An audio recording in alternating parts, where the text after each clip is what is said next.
삶의 기적을 일으키는 30분 예배를 시작하도록 하겠습니다. 하나님께서 오늘 우리에게 주신 말씀은 에베소서 4장 1절에서 3절까지의 말씀입니다. 이 말씀 제가 봉독하도록 하겠습니다.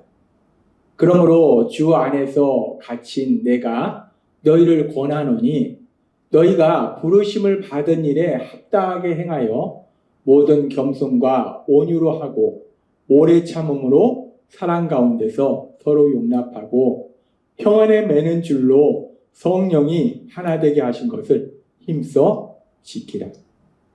아멘. 오늘도 이 시간 우리 사랑하신 하나님 우리에게 말씀하실 때 하나님의 말씀을 듣기 전에 잠시 기도하는 시간 갖도록 하겠습니다. 좋으신 하나님, 한없이 어리석고 미련한 저희들을 예수님의 십자가 보혈로 구원하시고 하나님의 자녀는 놀라운 신분으로 이 땅을 살아가게 하시니 감사합니다. 하나님 아버지, 우리가 날마다의 삶 속에 그 놀라우신 하나님의 은혜, 죄인인 우리를 구원하신 하나님의 은혜, 그 은혜를 기억하고 그 은혜 안에 거함으로 인해서 우리의 삶이 하나님의 기쁨이 되며 하나님의 영광을 나타내는 귀한 삶이 될 수 있도록 역사해 주옵소서. 예수님의 이름으로 감사하며 기도드리옵나이다. 아멘. 오늘 우리가 읽은 에베소서 4장 1절은 이렇게 말씀합니다. 그러므로 주 안에서 갇힌 내가 너희를 권하노니, 바울 사도는 우리 주님 안에서, 즉 우리 주님이 기뻐하신 복음 증거의 일을 하기 때문에 로마 감옥에 갇혀있는 내가 너희를 권한다 라고 얘기해요. 바울 사도는 로마 감옥에 갇혀 있으면서도 에베소 교회 성도님들을 사랑하기 때문에 에베소 교회 성도님들에게 이렇게 편지를 쓰는 거예요. 그래서 바울 사도가 무엇을 권하는가? 너희가 부르심을 받은 일에 합당하게 행하여 라고 말합니다. 너희가 부르심을 받은 그 일에 합당하게 행하라. 그러면 부르심을 받은 일에 합당하게 행하라. 여기서 부르심을 받았다는 것이 무엇을 의미하는 것인가? 이 말씀이 무엇을 의미하는지 우리는 로마서 8장 30절의 말씀을 통해서 명확하게 알 수 있어요. 로마서 8장 30절은 이렇게 말씀합니다. 또 미리 정하신 그들을 또한 부르시고 부르신 그들을 또한 의롭다 하시고 의롭다 하신 그들을 또한 영화롭게 하셨느니라. 여기서 미리 정하셨다는 것은 에베소서 1장의 말씀처럼 창세 전에 하나님께서 우리를 하나님의 자녀로 정하셨다는 것. 창세 전에 하나님께서 이미 우리를 하나님의 자녀로 정하시고 그렇게 정하신 다음에 우리를 부르셨다는 거예요. 우리를 부르셨다는 것은 무엇으로 불렀는가? 우리가 죄에서 구원을 받을 수 있도록 우리를 부르셨다는 거예요. 그렇게 우리를 죄에서 구원받도록 부르시고 그래서 우리가 이제 우리의 죄를 회개하고 예수님을 구주와 주님으로 믿으면 하나님께서 우리의 모든 죄를 사하시기 때문에 우리가 죄가 없는 것이 아니라 하나님이 모든 죄를 사하시기 때문에 그런 우리를 의롭다라고 말씀한다. 하나님이 의롭다라고 말씀하지만 그렇다고 해서 우리가 죄가 없는 건 아니에요. 우리는 죄를 졌지만 우리 예수님께서 형벌 대승의 십자가 죽으심을 통해서 우리가 받아야 될 모든 죄의 대가를 치르셨기 때문에 우리가 우리의 죄를 회개하고 예수님을 구주와 주님으로 믿으면 하나님께서 우리의 모든 죄를 사하시고 우리를 의롭다라고 말씀하신다는 거예요. 그리고 우리를 의롭다 하실 뿐만 아니라 영화롭게 하신다는 거예요. 우리가 하나님의 영광을 나타내는 존재, 즉 우리 예수님을 닮는 사람을 변해야 되는 그 놀라운 역사를 체험하게 하신다는 거예요. 따라서 지금 이 말씀에서 보면 하나님께서 우리를 부르신다는 것은 우리를 구원으로 부르셨다는 거예요. 따라서 지금 오늘 말씀에서 우리가 그 부르심에 합당한 삶을 살아라 라는 말씀은 우리가 구원받은 자로서의 합당한 삶을 살아라는 거예요. 우리가 구원으로 부름받은 사람으로서 합당한 삶, 즉 하나님의 자녀로서의 합당한 삶을 살아라 라는 말씀이라는 거예요. 우리가 구원받기 전과 구원받은 이후에는 삶이 달라져야 된다는 거예요. 우리가 성령님의 역사하심에 의해서 새롭게 태어났는데 고린도후서 5장 17절의 말씀처럼 누구든지 그리스도 안에 있으면 새로운 피조물이라. 보라, 이전 것은 지나갔으니 새 것이 되었도다. 새 것이 되었잖아요. 이전 것은 지나갔잖아요. 우리가 구원으로 부름받았으면 우리는 새로운 피조물이라는 거예요. 새로운 존재라는 거예요. 하나님이 함께 하시는, 성령 하나님이 함께 하시는 하나님의 자녀라는 그런 새로운 존재로 살아간다는 거예요. 그렇기 때문에 우리가 그 부르심에 합당한 이전의 삶과는 전혀 다른 새로운 삶을 살아야 된다라고 말씀한다는 거예요. 그리고 이 말씀은 또한 빌립보서 1장 27절에도 이렇게 말씀해요. 오직 너희는 그리스도의 복음에 합당하게 생활하라. 지금 에베소서의 말씀과 같은 맥락의 말씀이에요. 부르심에 합당하게 살라는 그 말씀이나 그리스도의 복음에 합당하게 생활하라. 즉 그리스도의 복음의 말씀을 통해서 우리 예수님의 십자가 죽으심과 부활하심에 대한 그 말씀, 그 복음의 말씀에 의해서 그 복음의 말씀을 듣고 죄를 회개하고 구원받은 자로서의 합당한 삶을 살아라. 새로운 삶을 살아라. 변화된 삶을 살아라 라고 말씀하신다는 거예요. 에베소서의 말씀이나 빌립보서의 말씀이나 똑같은 말씀이에요. 우리가 부르심에 합당한, 그리스도의 복음에 합당한, 우리가 하나님께서 우리를 구원으로 부르셨기 때문에 이제 우리가 우리의 죄를 회개하고 예수님을 구주와 주님으로 믿으면 우리는 새로운 피조물이에요. 성령 하나님이 함께 하시는 하나님의 자녀라는 존재, 죄인이었던 존재가 성령 하나님이 함께 하신 하나님의 자녀라는 존재로 변화됐다는 것. 그렇게 새로운 피조물, 새로운 존재가 됐기 때문에 우리의 삶이 그에 합당한 삶, 새로운 삶을 살아야 된다라고 말씀하시는 겁니다. 그러면서 이제 우리가 그렇게 새로운 존재가 됐을 때 새로운 삶을 사는데 그 새로운 삶은 어떤 삶인가에 대해서도 구체적으로 말씀하세요. 그렇게 부르심에 합당한 게 살아라 라고 말씀하면서 기도하면서 권면하면서 그러면서 계속되는 에베소 4장 2절은 이렇게 말씀합니다. 모든 겸손과 온유로 하고 오래 참음으로 사랑 가운데서 서로 용납하고 라고 말씀합니다. 모든 겸손과 온유로 하고 오래 참음으로 사랑 가운데서 서로 용납하고, 이 말씀을 우리가 이 성경에 기록된 헬라어 원어로 살펴보면 무엇을 가지고 라는 뜻을 가진 메타라는 단어가 두 번 쓰여요. 그래서 결국 이 말씀을 우리가 좀 지역하면 모든 겸손과 온유를 가지고 오래 참음을 가지고, 즉 이제 부르심에 합당한 삶을 산다는 것은 겸손을 가지고 있는 것이고 온유함을 가지고 있는 것이고 오래 참음을 가지고 있는 거예요. 그렇게 겸손과 온유와 오래 참음을 가지고 사랑 가운데서 서로 용납하라 라고 말씀한다. 그렇습니다. 우리가 부르심에 합당한 삶을 산다는 것은 겸손함, 온유함, 오래 참음을 가지고 살아가는 거예요. 그러면서 오늘 이 시간은 여기서 말씀하는 겸손이 무엇을 의미하는가를 하나님께서 우리에게 조금 더 명확하게 말씀해 주세요.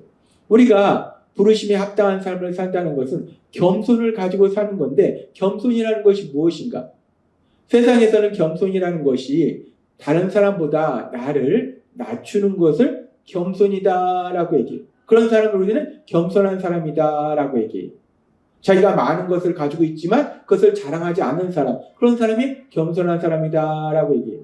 그런데 하나님께서 말씀하시는 겸손은 세상에서 말하는 겸손과는 조금은 다른, 아니 본질적으로 아주 중요한 부분을 우리에게 말씀하는데, 하나님께서 말씀하는 겸손이 무엇인가? 하나님께서 말씀하는 겸손은 구원받은 자로서 내가 누구인지를 명확하게 알고 있는 것이 바로 겸손이에요. 우리가 예수님의 형벌 대속의 죽으심과 부활하심을 통해서 죄에서 구원받아요. 우리가 그래서 예수님을 구주와 주님으로 믿어요. 우리가 예수님을 구주와 주님으로 믿는다는 것은, 우리가 예수님이 나의 구원자라고 믿는다는 것은 나에 대해서 아주 중요한 세 가지를 우리가 깨닫고 인정하는 거예요. 그 세 가지가 무엇인가?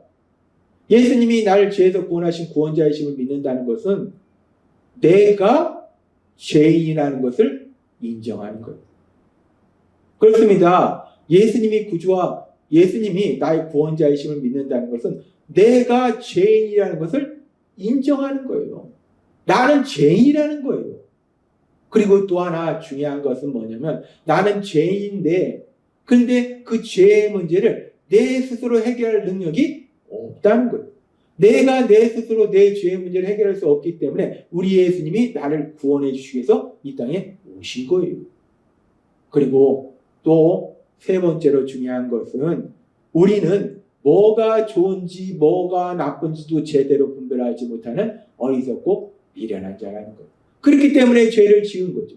그래서 우리가 예수님을 구주와 주님으로 믿는다는 것은 내가 죄인이라는 것을 깨닫고 인정하는 것이요. 나는 할 수 있는 것보다 할 수 없는 것이 더 많은 무능한 자라는 것을 깨닫고 인정하는 것이요. 나는 아는 것보다 모르는 것이 더 많은 어리석은 자라는 것을 깨닫고 인정하는 거예요.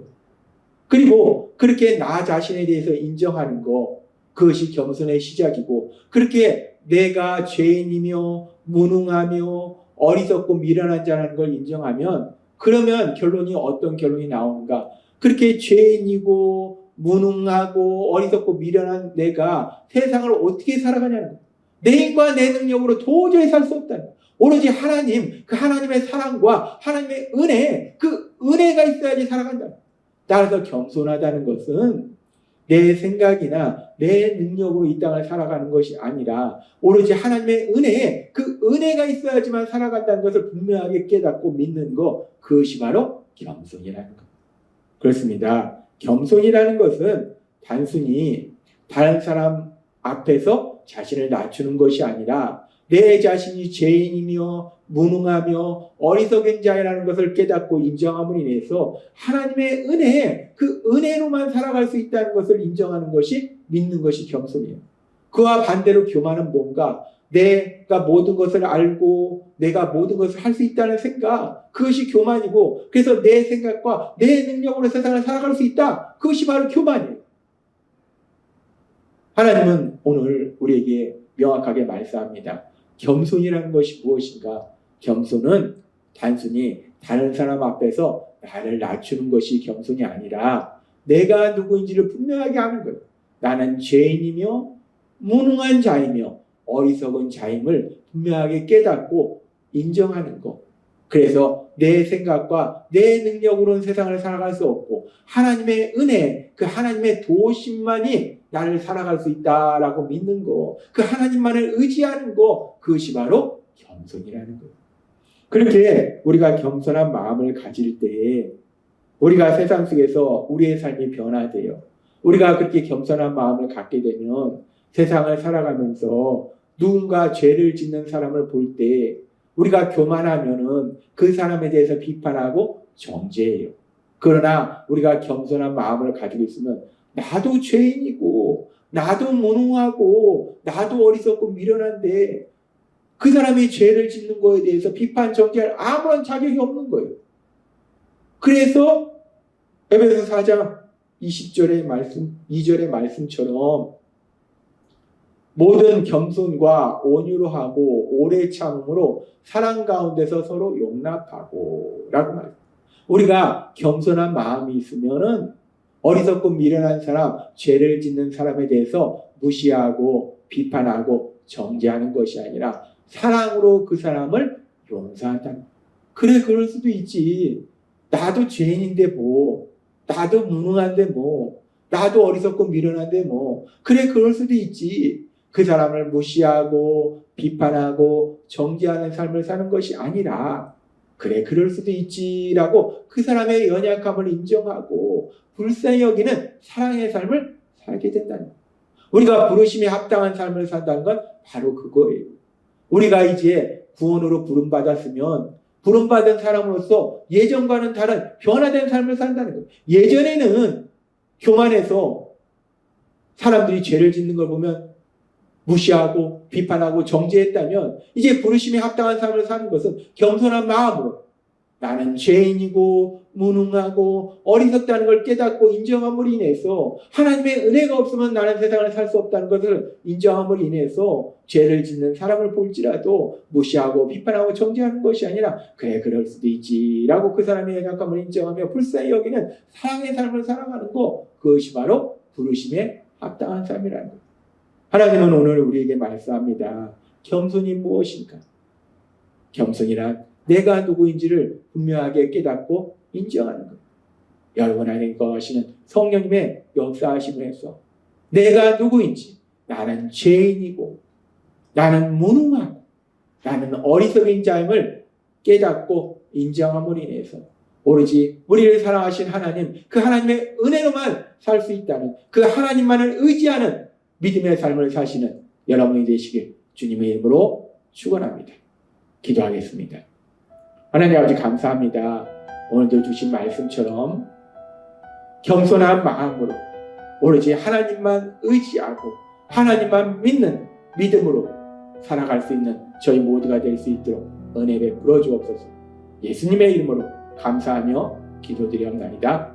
아멘. 이 시간 우리를 사랑하신 하나님, 그 하나님 주신 말씀을 묵상하면서 조용히 기도하는 시간 갖도록 하겠습니다.